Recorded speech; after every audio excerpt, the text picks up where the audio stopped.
2018 թվականից մինչ օրս Հայաստանի տնտեսությունն աճել է 53%-ով։ Մեկ անձի հաշվով համախառն ներքին արդյունքն ավելի քան կրկնապատկվել է։ Վարչապետ Նիկոլ Փաշինյանը եզրափակիչ ելույթ է ունեցել Հայաստանի 2025 թվականի պետական բյուջեի կատարման մասին տարեկան հաշվետվության քննարկմանը։ Խորհրդարանը քննարկել եւ ընդունել է տարբեր ոլորտները կանոնակարգող օրենքների նախագծեր։ Հերթական նիստերում մի շարք պետական կառույցներ ներկայացրել են 2025 թվականի գործունեության վերաբերյալ տարեկան հաղորդումները։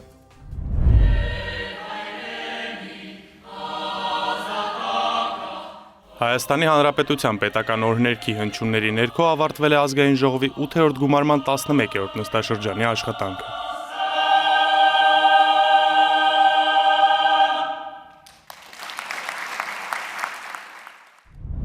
Այս շաբաթ 8-րդ գումարման ազգային ժողովը հրավիրեց նստաշրջանի վերջին հերթական նիստերը, օրակարգում էր նաև 2025 թվականի պետական բյուջեի կատարման տարեկան հաշվետվության քննարկումը, որը վերածվեց ոչ միայն ֆինանսատնտեսական արդյունքների ամփոփման, այլև վերջին տարիների պետական քաղաքականության գնահատման յուրօրինակ հարթակի։ Քննարկման եզրափակիչ փուլում վարչապետ Նիկոլ Փաշինյանը հանդես եկավ ծավալուն ելույթով, ներկայացնելով այն ձեռքբերումները, որոնք կառավարության համոզմամբ շրջադարձային նշանակություն ունեցան մեր երկրի համար։ Վարչապետի խոսքով 2025-ը կարելի է համարել մի կարևոր սահմանագիծ, երբ արդեն հնարավոր է փաստել հեղափոխությունից հետո անցած 8 տարիների ընթացքում պետական բյուջեի հարկային եկամուտները ոչ միայն անվանական, այլև իրական ցուցանիշներով կրկնապատկվել են։ 2017 թվականի համեմատ մենք պետական բյուջեի հարկային եկամուտները ավելացրել ենք 135%-ով, ինչը նշանակում է, որ մենք կարող ենք արդեն վստահ պնդել, որ հեղափոխության հաջորդող 8 տարիների ընթացքում Հայաստանի Հանրապետության պետական բյուջեի հարկային եկամուտները կրկնապատկվել են։ Կառավարության ղեկավարը շեշտեց նաև տնտեսական ցուցանիշները, նշելով, որ վերջին տարիներին Հայաստանի համախառն ներքին արդյունքը եւս ավելի քան կրկնապատկվել է, իսկ մեկ շնչին բաժին ընկնող հնան աճել է ավելի քան 2 անգամ։ Սակայն ըստ վարչապետի տնտեսական վիճակագրությունը արժեք ունի միայն այն պարագայում, երբ դրա ազդեցությունը քաղաքացիները զգում են սեփական կյանքում։ Ահա այս համատեքստում էլ երկրի ղեկավարն անդրադարձավ կենսաթոշակների բարձրացման կարևոր որոշմանը, ընդգծելով, որ այն անմիջականորեն կապված է 2025 թվականին արձանագրված տնտեսական արդյունքների հետ։ Խաղաղության համաձայնագրի տեքստի շուրջ բանակցությունների ավարտը հաջողությամբ եւ հետագայում նաեւ խաղաղության հաստատումը Վաշինգտոնում իրենք նոր տնտեսական խթան են բերել եւ այդ որոշումների եւ այդ փոփոխությունների արդյունքում է, որ մենք իրականում կանխատեսվածից ավելի մեծ տնտեսական աճ ենք ունեցել։ Եվ նաեւ հաշվի առնելով մեր 2021 թվականին մեր տված նախընտրական խոստումը, ես որոշում եմ կայացրել, որ անմիջապես որպես առաջին արձագանքը պետք է լինի Հայաստանի Հանրապետությունում թոշակների բարձրացումը։ Ելույթի առանցքային թեմաներից մեկը խաղաղության օրակարգն էր։ Վարչապետն այս առումով 2025-ը բնութագրեց որպես պատմական տարի, հիշեցնելով, որ հենց այդ ժամանակ ավարտվեցին Հայաստանի եւ Ադրբեջանի միջև խաղաղության համաձայնագրի նախագծի շուրջ բանակցությունները։ 2025 թվականը այն տարին է, որտեղ մենք լիարժեք արձանագրեցինք, որ ունենք խաղաղություն, ունենք հաստատված խաղաղություն եւ ըստ էության ունենք հակամարտության ավարտ Հայաստանի Հանրապետության եւ Ադրբեջանի Հանրապետության միջեւ։ Պիտի արձանագրենք, որ 2026 թվականին այդ փաստը լեգիտիմություն ստացավ եւ վերաարձանագրվեց Հայաստանի Հանրապետության ժողովրդի կատարած ընտրությամբ եւ քվեարկությամբ։ Խաղաղության հաստատման արդյունքներից վարչապետը առանձնացրեց նաև Վաշինգտոնի հռչակագրով արձանագրված TRIP նախագծի իրագործումը, որը շրջադարձային նշանակություն կունենա ոչ միայն Հայաստանի, այլև ամբողջ տարածաշրջանի համար։ Թույլ տվեք այսօր առավել եւս արձանագրել, որ Հայաստանի Հանրապետության պատերազմի կամ հակամարտության փակուղուց խաղաղության խաչմերուկ դառնալու գործընթացը տեղի է ունենում շատ տեսանելի տեմպերով։ Պիտի արձանագրեմ, որ այս գործընթացը TRIP նախագիծը միանշանակ եւ աներկբա բացելու է նաեւ Պարսից ծոց Սև ծով հաղորդակցության ուղիները, ներառյալ նաեւ արդեն նրա մասին էլ բազմիցս խոսել ենք միջերկրական ծովի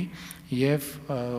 Կասպից ծովի միջև հաղորդակցության ուղիները, որը ակնհայտորեն Հայաստանի Հանրապետությունը դարձնելու է խաղաղության եւ տնտեսության խաչմերուկ։ Այս ամենի հետ էր, որ վարչապետը կապեց նաև ժողովրդագրական միտումները։ Այսպիսով, ըստ վիճակագրության, հենց 2025-ը դարձավ այն առաջին տարին, երբ Հայաստանից արտագաղթը ոչ միայն դադարեց, այլև արձանագրվեց ներգաղթ։ 2025 թվականին Հայաստան վերադարձած քաղաքացիների թիվը 8860-ով գերազանցում է Հայաստանի Հանրապետությունից մեկնած քաղաքացիների թվին։ Կարևոր ձեռքբերում են նաև առողջապահական ոլորտի բարեփոխումները։ Այս համատեքստում գործադիրի ղեկավարը նշեց, որ հենց 2025 թվականի տնտեսական արդյունքներն են հնարավորություն տվել 2026 թվականի հունվարի 1-ից ներդնել առողջության համապարփակ ապահովագրության համակարգը։ Ելույթի զգալի հատվածը նվիրված էր նաև ապագայի տնտեսական եւ տեխնոլոգիական ծրագրերին։ Փաշինյանը հիշեցրեց Միացյալ Նահանգների հետ ստորագրված համագործակցության հուշագրերի մասին, ընդգծելով, որ ընդամենը 10 ամսվա ընթացքում արդեն շոշափելի արդյունքներ են արձանագրվել։ Երևանի պետական համալսարանում մենք ունենք արհեստական բանականության կենտրոն եւ սուպեր համակարգիչ, մենք Գագարին բնակավայրում ունենք արհեստական բանականության գործարան եւ նաեւ Հրազդանում մենք ունենալու ենք արհեստական բանականության երկրորդ գործարանը, որը 5 միլիարդ դոլարի ներդրումային պոտենցիալ ունի։ Իսկ իր ելույթի քաղաքական հատվածում արդեն Փաշինյանն անդրադարձավ ընտրական գործընթացներին ու ներքաղաքական մարտահրավերներին։ Վարչապետը հստակ արձանագրեց, որ առաջիկա տարիներին իշխանության կարևորագույն խնդիրներից մեկը պետք է լինի ընտրակաշառքի եւ քրեա օլիգարխիկ համակարգի վերացումը։ Հայաստանի Հանրապետության քրեա օլիգարխիկ ռեժիմը արմատախիլ անելու process-ները իրենք ուղեկցվել են եւ պիտի ուղեկցվեին այդ թվում արտաքին ազդեցություններով, օբյեկտիվ եւ սուբյեկտիվ պատճառներով։ Եվ դրանք նաեւ Հայաստանի Հանրապետության անվտանգության համար կարող էին բերել որոշակի սպառնալիքներ։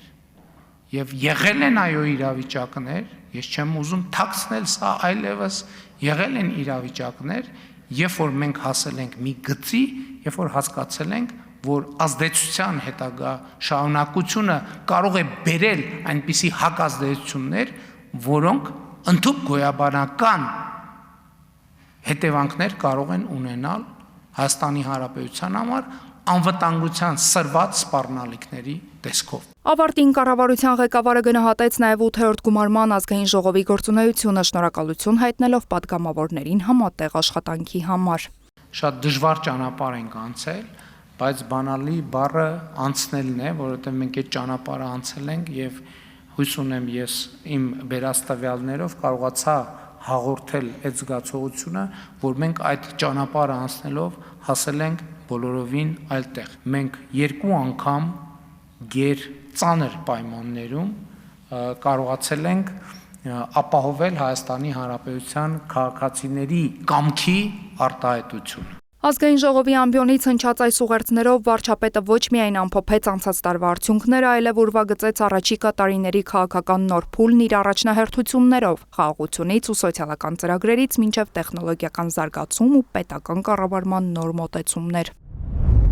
Հերթական նիստերում մի շարք պետական կառույցներ ներկայացրին 2025 թվականի գործունեության վերաբերյալ տարեկան հաղորդումները։ Կենտրոնական բանկի գործունեության վերաբերյալ տարեկան հաղորդումը ներկայացրեց Կենտրոնական բանկի նախագահի տեղակալ Արմեն Նուրբենկյանը։ Ներքին տնտեսության տեսանկյունից Հայաստանի զարգացումները հիմնականում դրական են, իսկ պահանջարկի տեսանկյունից էլ առկա է դրական պատկեր։ Խորհրդարանականներին տեղեկացրեց երկրի դրամավարկային քաղաքականությունն իրականացնող կառույցի փոխնախագահը։ Պահանջարկի տեսանկյունից ունենք շատ լուրջ туриզմի աճ, որը իր հետ բերել է նաև լուրջ արտարժութային ներհոսք, պահանջարկի տեսանկյունից ունենք բավականին լավ ֆոն եւ հետեւաբար ապագայի տեսանկյունից ամենակարևորը, որպեսզի հասկանանք, թե միջազգային շուկաների տեսանկյունից ինչ կլինի տոկոսադրույքների մասով, արդյոք նրանք կբարձրանան եւ կմնան բարձր,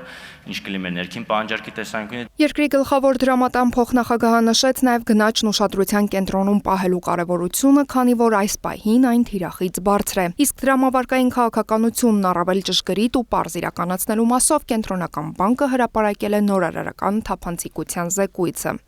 Հայաստանի Հանրապետության հանրային ծառայությունները կարգավորող հանձնաժողովի 2025 թվականի գործունեության մասին հաղորդումը ներկայացրեց հանձնաժողովի նախագահ Մեսրոպ Մեսրոպյանը։ Այսպիսով հաշվետու տարվա ընթացքում լրամշակվել են էներգետիկայի բնագավառի կարգավորմանն ուղղված հիմնարար իրավականակները, մեծածախ եւ մանրածախ շուկաների առևտրային, ինչպես նաեւ հաղորդման եւ բաշխման ցանցային կանոնները, գազամատակարարման համակարգում սակագների հաշվարկման մեթոդիկաները, լիցենզավորման կարգը եւ կարգավորվող ընկերությունների գնումների նկատմամբ պահանջները։ 25 թվականին վերանայվել են բնական գազի փոխադրման, գազամատակարարման համակարգի օպերատորի ծառայության մատուցման եւ բնական գազի բաշխման սակագները։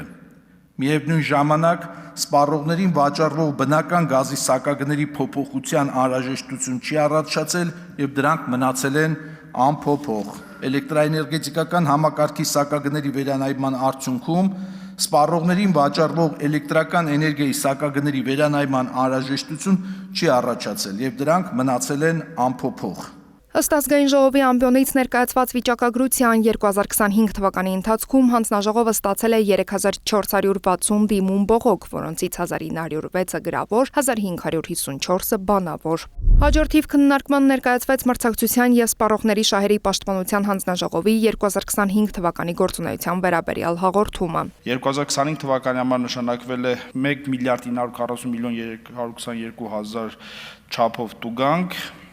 Պետական բյուջեով վճարված տուգանքի չափը կազմել է 1 միլիարդ 84 միլիոն 309 հազար։ Պետական մարմիններին տրված նախազգուշացումների թիվը 2025 թվականին եղել է 4, այսինքն պետական մարմինների դեմ ունեցել ենք 4 որոշում։ Համակենտրոնացում թիվը եղել է աննախադեպ 25 թվականի ընթացքում 70 համակենտրոնացման թույլտվություն է եղել 1 արգելք, ինչը նշանակում է, որ տնտեսական ակտիվությունը Հայաստանի Հանրապետությունում բավականին բարձր է։ Գեգամ Գևորգյանի խոսքով այս պահին հանձնաժողովում գործում է թեժ գիծ, որի միջոցով բիզնեսի ներկայացուցիչներն ու սպառողները կարողանում են իրենց հարցադրումները, բողոքներն ու պահանջներն ուղղել հենց պատասխանատու պետական մարմնին։ Հաշվեկննիչ պալատը գործում է անկախ, ինքնուրույն սահմանելով հաշվեկնությունների թեմաներն ու առաջնահերթությունները, սակայն միևնույն ժամանակ պահպանում է բարձր հաշվետվողականություն ազգային ժողովի եւ հանրության առջեւ։ Ահա այս խոսքերով ներկայացրեց ոլորտային հաշվետվությունը հաշվեկննիչ պալատի նախագահ Ատոմ Ջանջուղազյանը։ Առանձնահատկությունը, որը կարծում եմ ուշադրության արժանի է օրենսդրության փոփոխության պայմանավորված, դա հանրային ծառայության նոր տեսակի ներդրումն է, որը նախատեսել է, որ Հաշվեկնիչ պալատում ծառայողները պետք է բավարարեն որոշակի պահանջների եւ պայմանների եւ պետք է ունենան համարժեք հատուցման մեխանիզմներ ներդրված կամ մոտիվացիոն մեխանիզմներ ինքնակատարելագործման եւ մշտապես բարձր որակի հաշվեկնություններ իրականացնելու։ Այս փոփոխություններով ներդրված մոտիվացիոն համակարգի շնորհիվ Հաշվեկնիչ պալատում 13 ծառայողներ ստացել են աուդիտորի որակավորում, 31 ծառայողներ բարելավել են իրենց գիտելիքները։ Ատոմ Ջանջուղազյանը խոսեց իր ղեկավարած կառույցի գործունեության կարևորությունների ու հաշվետու ժամանակահատվածում իրականացված աշխատանքների մասին։ Կոռուպցիայի կանխարգելման հանձնաժողովի 2025 թվականի գործունեության մասին հաղորդումը խորհրդարանի քննարկմանը ներկայացրեց հանձնաժողովի նախագահի պարտականությունները կատարող Մարիամ Գալստյանը։ 2025 թվականին կառույցի գործունեությունը հիմնականում ուղղված է եղել նախորդ տարիներին տեղի ունեցած օրենսդրական փոփոխությունների ու ներդրված նոր ինստիտուտների կիրարկմանը, դրա միջոցով խնդիրների ու բացերի վերահսկմանն ու ինստիտուտների կատարելագործմանը։ Հանձնաժողովի գործունեությունը ուղղված է եղել հիմնական թիրախներին։ Հանրային ծառայության բարևարկության համակարգի ամրապնդմանը, հայտարարագրման գործընթացի արդյունավետ կազմակերպմանը, հայտարարատուների համար գործընթացն առավել դյուրին դարձնելուն, կուսակցությունների ֆինանսական վերահսկողության գործառույթի գործնականում կիրառման միջոցով թափանցիկության եւ հաշվետվողականության ապահովմանը, բարևարկության ուսումնասիրության գործիքի միջոցով բարևարկության տեսանկյունից ռիսկային անձանց մուտքը պետական համակարգ կանխարգելելուն եւ ընթացիկ պաշտոնավարումը կանխելուն։ Քննարկվեց նաեւ Հայաստանի Հանրապետության պետական եկամուտների կոմիտեի 2025 թվականի գործունեության մասին հաղորդումը։ 2025 թվականը հարկային եւ մաքսային վարչարարության տեսանկյունից բեկումնային էր։ Ամենակարևոր ձեռքբերումն այն բանաձևի եւ ուղենիշների սահմանումն էր, որոնց շուրջ պիտի գործի պետական եկամուտների կոմիտեն եւ դա կառույցին արդեն իսկ հաջողվել է։ Զեկույցի սկզբում նշեց պետնախագահը։ Պետական եկամուտների կոմիտեն դինամիկ զարգացող եւ առաջատար կառույց է, որը հայտնի է տեխնոլոգիական համարձակ նորարարությամբ եւ մարդակենտրոն մոտեցմամբ, իսկ առաքելությունը, որով առաջնորդվում ենք մենք մեր աշխատանքում հետևյալն է. ապահովել արդար եւ թափանցիկ հարկային ու մաքսային միջավայր, խթանել կամավոր կարգապահությունը եւ ծառայել քաղաքացիներին ու բիզնեսին հանուն Հայաստանի առանցիկ զարգացման։ Ըստ ՊԵԿ նախագահի հաշվետու ժամանակահատվածում արձանագրվել են բարձր արդյունքներ 2 տրիլիոն 725 միլիարդ դրամի հարկային եկամուտներ ու տուրքեր, ինչը 14%-ով ավելի է 2024 թվականի ցուցանիշից։ Այս տեսանկյունից Էդուարդ Հակոբյանը շնորհակալություն հայտնեց հարկ վճարողներին պետության հանդեպ ցուցաբերած պատրաստակամության, բարձր կարգապահության եւ հոգատարության համար։ Ներկայացված հաշվետվությունները խորհրդարանն ընդունեց ի գիտություն։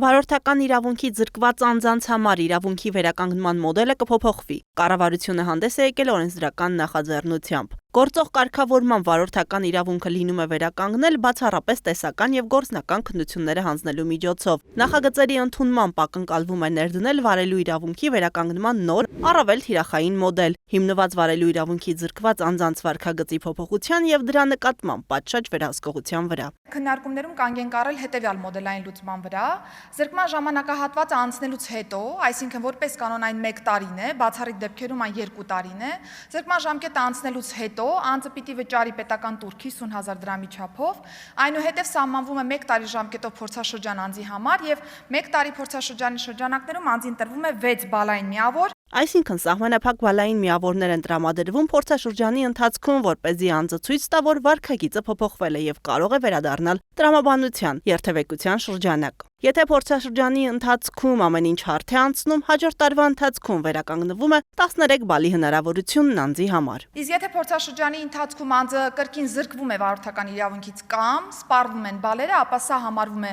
զրկում կրկին եւ անձը չի կարողանում օգտվել վարորդական իրավունքից, իսկ հետագա վերականգնումը կարող է տեղի ունենալ արդեն տեսական եւ գործնական քննությունների պարտադիր վերահանձնման ճանապարհով, որովհետեւ այդ դեպքում արդեն ավելի խորը խնդիր ունենք անձի գիտելիքների եւ հմտությունների հետ կապված։ Նախագիծն ունի անցումային դրույթ, որը վերաբերվում է 2020 թվականի հունվարի 1-ից հետո զրկված անձանց միջև այս օրենքն ուժի մեջ մտնելու պահը զրկվածներին, որոնք կարողանան դիմել եւ վերականգնել իրենց վարորդական իրավունքը։ Խնամքին մինչև 12 տարեկան երեխա ունեցող, ինչպես նաև մինչև 18 տարեկան հաշմանդամության խորը կամ ծանր սահմանափակումով երեխա ունեցող ծնողը, այդ թվում խնամատար ծնողը, որդեգրողը կամ խնամակալը իրավունք կունենան օգտվելու ծնողական ժամից։ Կառավարության հեղինակած նախագծով առաջարկվում է սահմանել ծնողական ժամ հասկացությունը։ Կես ժամ կարող են բացակայել այն ծնողները, որոնք ունեն 1 եւ 2 երեխա։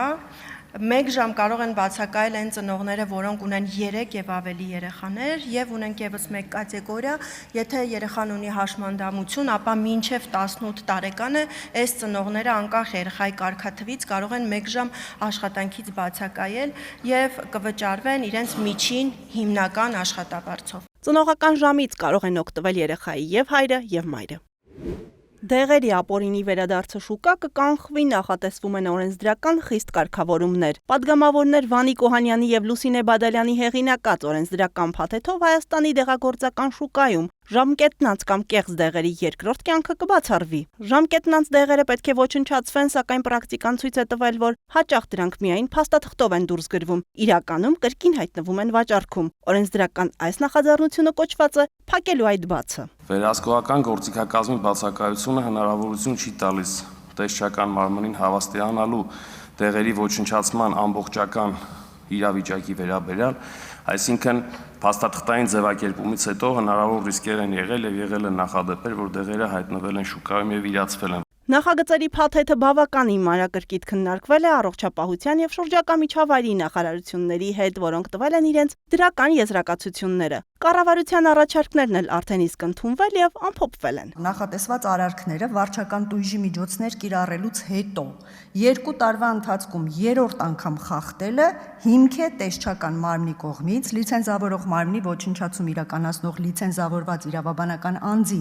կամ անհատ ձեռնարկատիրոջ վտանգավոր թափոնների գործածած լիցենզիայի գործողությունը դադարեցնելու վերաբերյալ միջնորդագիր ներկայացնելու համար։ Օրենսդրական նախաձեռնության հեղինակները վստահեցնում են, օրենքը կդառնա այն կարևոր ֆիլտրը, որը շուկայից դուրս կմղի վտանգավոր դեղորայքը։ Օրենսդրական փաթեթը հնարավորություն կտա նաև ավելի արդյունավետ կառավարել էկոլոգիական ռիսկերը, որոնք առաջանում են դեղերի ոչ պատշաճ ոչնչացման դեպքում։ Կառավարությունը նախատեսում է ռեֆորմային փոփոխություններ կատարել բնության հատուկ պահպանվող տարածքների մասին օրենքում եւ առաջարկում է ներդնել այդ տարածքների կառավարման ճկուն մեխանիզմ։ Բնության հատուկ պահպանվող տարածքների կառավարման գործընթացում առաջարկվում է ներգրավել տեղական ինքնակառավարման մարմիններին։ Մենք համայնքներին հնարավորություն ենք ընձեռնում ինքնուրույն գնահատել եւ առանձնացնել այն տեղական նշանակության տարածքները, որոնք կարող են համարվել բնության հատուկ պահպանվող տարածքներ, իրենց էկոհամակարգերի առանձնահատկություններից ելնելով եւ կառավարել սույն օրենքով սահմանված կարգավորումներով։ Սահմանվել է բնության հուշարձանների եւ հարակից տարածքների ներդրումային միջավայրի բարելավման հատուկ գործիքակազմ, որով մրցութային ընթացակարգով հնարավորություն է ընձեռնվելու եւ համայնքներին եւ իրավաբանական անձանց իրականացնելու բնության հուշարձանների կառավարումը։ Սահմանվել է, որ բնության հատուկ պահպանվող տարածքները կառուցապատման իրավունքով կտրամադրվեն բացառապես ներդրումային ծրագրերի իրականացման նպատակով։ Բացառությունը շատ կարեւոր է մեր համար, որ մեր հատուկ պահպանվող տարածքները միայն կառուցապատման ենթարկվեն խոշորածավալ եւ արժեքային ներդրումային ծրագրերի արկայության, ինչպես նաեւ համապատասխան կարգավորումների պահպանության ռեժիմով։ Օրենսդրական փաթեթի ընդունմամբ կապահովի նաև բուսաբանական այգիների, դենդրոպարկերի եւ անտառապարկերի ստեղծման, կառավարման եւ կանոնակարգման, կարգավորման իրավական հիմքերի հստակեցումը, ինչը կնպաստի դրանց պահպանության, օգտագործման եւ գործառնական կառավարման առավել միասնական եւ կանխատեսելի համակարգի ձևավորմանը։ Խորհրդարանը քվեարկություններով ընդունել է քննարկված օրենքների նախագծերը եւ ավարտել իր աշխատանքը։ Հարգելի պատգամավորներ, հարգելի գործընկերներ, Ազգային ժողովի 8-րդ գումարման 11-րդ նստաշրջանը հայտարարում եմ փակված։